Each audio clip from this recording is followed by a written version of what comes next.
are watching Simon Says on Mtgo Academy featuring Simon Götzen. Hello and welcome, ladies and gentlemen, to another episode of Simon Says. My name is Simon Götzen and I'm here to bring you more insights into Born of the God Theros Limited.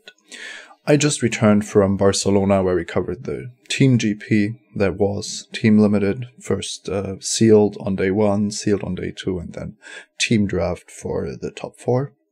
I also played in Proto Valencia. Now, I didn't make day 2 because I only played 1-4 in Modern with Jund, but I managed to go 2-1 in Draft, beating Proto Champions Paulo Vito Damo de Rosa in round 1 and Proto Champion Brock Parker in round 2.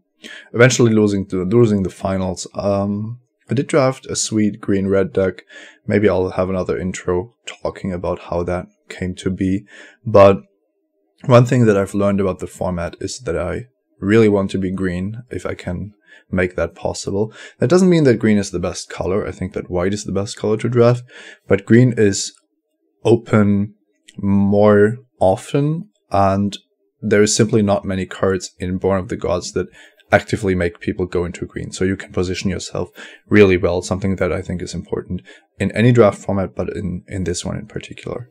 Now, when I came home, I was greeted by some tweets, and one of them was by Tiki, that's Ticcie, I believe, on Twitter, who reminded me of something that I had done for previous Pro Tours, and that is analyze the draft viewer, because it gives you a very good idea, a very good quick idea of the format, what's happening at a draft table, where people are making mistakes, where people are positioning themselves correctly, and so on. So this is what I want to do today, get just a glimpse at this format by looking at the draft viewer, one of the draft viewers of Proto Born of the Gods 2014 in Valencia. Alright, and this is it. I actually took the actual picture from Tiki because I didn't have time to do it myself. Or rather, it's already there, so why should I do the work? Now, the way to read this, and this is a bit different from how I previously did it, is that the 8 players are seated at the table, of course, and in each column here is the contents of one of the packs they opened. So what you see in the top row is the first picks. What you see in the second row is the second picks. However, the person first picking a Crone Skyguard did not pick Siren of the Silent Song second. That's actually the second pick of the person that took Asphyxiate. So if you want to know what a person drafted, you start with a card, for example, Brimmus or Brymus, and then you go to the left. Bowl of Karanos, Searing Blood, and Archetype of Courage is his draft. If you want to know what the person drafting Asphyxiate picked, it's Asphyxiate followed by Siren of the Silent Song, and then you have to go to the other side, Asphyxiate, and then Drown in Sorrow. So just go from the top card down in a left diagonal, and you'll see what the person picked. And if you go straight down, you'll see what the first 4 cards picked out of that pack were. And I just said something about drafting green in this format. There is a total of 3 green cards here, and none of them is particularly exciting. Nyxborn Wolf, Ferris Brandtomper, and Noble Quarry. Now, I'm not saying that these should have been first picked, but it just shows that it's simply difficult to draft green in Born of the Gods if you go by power level. The power level just isn't as high. So I think green is quite a deep color, but it's just a lot more flat than the other colors. Now, what this means is that you open up a better green card than these, or if you prioritize green high enough that you want the Nyxborn Wolf to pick up the Nyxborn Wolf early, then you can position yourself to be maybe the only green drafter in Born of the Gods, and that's going to give you huge rewards in Theros, where green is actually among the strongest colors. Now, one thing that this picture also shows is how popular white is. 2 people are starting with an Crone Skyguard in the draft, and there's actually 2 more being opened, next to an Archetype of Courage that's going 4th here, and then 2 rares that are being first picked, Spirit of the Labyrinth and Brymus. Spirit of the Labyrinth is being taken over no, it's not being taken over a Crone Skyguard. Spirit of the Labyrinth is taken out of a pack where this seems to be the best white card. I haven't had the best experiences with it, because the text, players can't draw more than one card each turn, is actually quite relevant, especially for white with cards like Chosen by Heliod and so on. It is, however, a 3-power 2-drop, and 2-drops are hard to come by. 3-power 2-drops even more so. Now, what happens at this draft is that 4 people start off in white, and then some weird things happen. The person that first picked Abrimus does not pick a Crone Skyguard, which I believe to be the best white common, but goes for the double red Bolt of Kuranos instead, also picking up a Searing Blood right after that. So immediately putting himself at a disadvantage, in my opinion, going into a deck that has bad mana and not really the card that are important in this format. I think damage-based removal spells, especially sorcery speed, aren't where you want to be, and especially when you consider drafting white, your mana is often going to be the weakest part of your deck. So just jamming a bunch of double casting cost cards in another color is not the way to go in my experience. Now, another color that's quite weak in Born of the Gods is black, and we actually see only a single person drafting black. Now, this is, if you want to be black, this is where you want to be. You want to be the one person drafting black, because this is going to give you huge rewards in the Theros packs when Grey Merchants come around and so on. It is theoretically possible to split the black between an aggressive and a controlling build. So, for example, you could go a black-red aggressive and white-black control, or blue-black control, and maybe a black-green deck that's a bit late-game oriented with graveyard synergies, but still wants to have a more proactive game plan than the black-white or black-blue control decks. Now, Asphyxiate is followed up by Siren of the Silent Song. I've talked about the problem of gold cards before. If you want to really make black work, this pick is fine. You are passing a Cars of the Tides, though, so I don't think this pick is clear at all.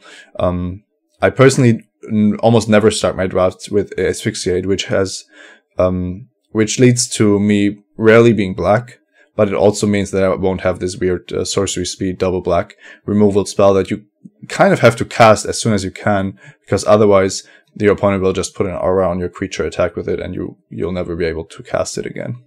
All right, so this black draft is actually Antoine Ruel. This black draft is going fine with a 3rd pick Asphyxiate and a 4th pick Drown in Sorrow, so making for a pretty nice start. There is one more person that moves into black after first picking Tromokratis. His 2nd pick is a Springleaf Drum. Now, I absolutely do not understand this pick. If there's a Retraction Helix in the same pack, I think Springleaf Drum is quite bad. I wouldn't call it unplayable, but it's really, really bad. And Retraction Helix is one of the best commons in blue in my experience. Sudden Storm is probably better, but I like Retraction Helix for its unique effect, triggering Heroic and bouncing a creature. And then this person with the Tromokratis understandably moves into black, Drown in Sorrow, and getting a 4th pick Spiteful Return is a great signal as well. However, this does not look like a cohesive deck start of a draft to me. So the blue drafter here, the first pick Airy Warship is the only one to really pick up green cards. We don't know if the Spirit of the Labyrinth, a Crone Skyguard, Ferris Bandtrumper drafter goes into green, because there is also a Flitterstep Eidolon. You would have to check out the draft viewer yourself. I will post the links. This is basically the most amount of information about a draft you can put into 24 data points, into 24 card pictures. So obviously you need all the picks, all the decisions to really get the full idea, but the complexity is super high. So I like to make it a bit simpler, and then just look at these starting points, and then if you want to find out something, you can still do this. Here, Antoine Ruel picks Asphyxiate over a Crone Skyguard, which I don't agree with, but which is a legitimate strategy, which means that the person that first picks Spirit of the Labyrinth gets their Crone Skyguard second. But if I had to guess, I think that 4 white drafters with this person even also going into white, so 5 people having picked white cards at this stage is not sustainable, or will lead to rather bad white decks in the end. the person that went 3-0 at this draft, I'm not going to spoil the result, did in fact draft wide himself. So this doesn't mean that you will not be able to win the draft drafting wide. It's still a very, very good color. But clearly, if 5 people are drafting white cards, then most of them will not have the best record. So, yeah, Bolt of Kuranos is a card that I don't pick as highly as these players did here. We see a first and a second pick. I actually think it's a lot weaker than some of the other commons. It could even be worse than Kragma Butcher, but if that is not common knowledge, then the problem becomes one of signaling. I do like picking up Everflame Eidolon quite highly. Sticking to red here after a first pick Bolt is setting yourself up very well. You could actually go into mono red or maybe the white red hyper aggressive strategy. You do not have to pick up Sudden Storm very highly, but I know people that like to first or second pick it. So yeah, let's see. I think I've touched upon a lot of the important things here. The position of green in the draft format, that's point one. For me, the lesson is if there's a good green card, I take it because I will be the only person drafting green, maybe, or maybe one of 2 persons drafting green. Black, a solid color if you're the only one, an okay color if there's 2, and God help you if there's more than 2 drafting black. I will try to stay out of black if possible. That's my general strategy in this draft format. And then there's white. Now I like what these people are doing here. I like first picking a white card. I mean, with Primus, it's clearly the right pick. And then I'm gonna see, do I get past other white cards? In this case, Crone Skyguards, maybe Archetype of Courage. Then I'm happy to continue drafting wide. This is what the person here on the left does. A Crone Skyguard, and he gets past a pack with a Crone Phalanx, Asphyxiate, and Flitterstep Eidolon. He's fine just picking the Crone Phalanx. If white keeps coming and the cards are more than solid, so probably let's say better than Elite Skirmisher, the 3-mana 3/1, then just continue drafting white cards. The moment you realize that white could potentially not be open to your right, you just get out. You cut your losses, you leave your first pick in the sideboard, and you draft something else. That's, I think, what you have to do with white.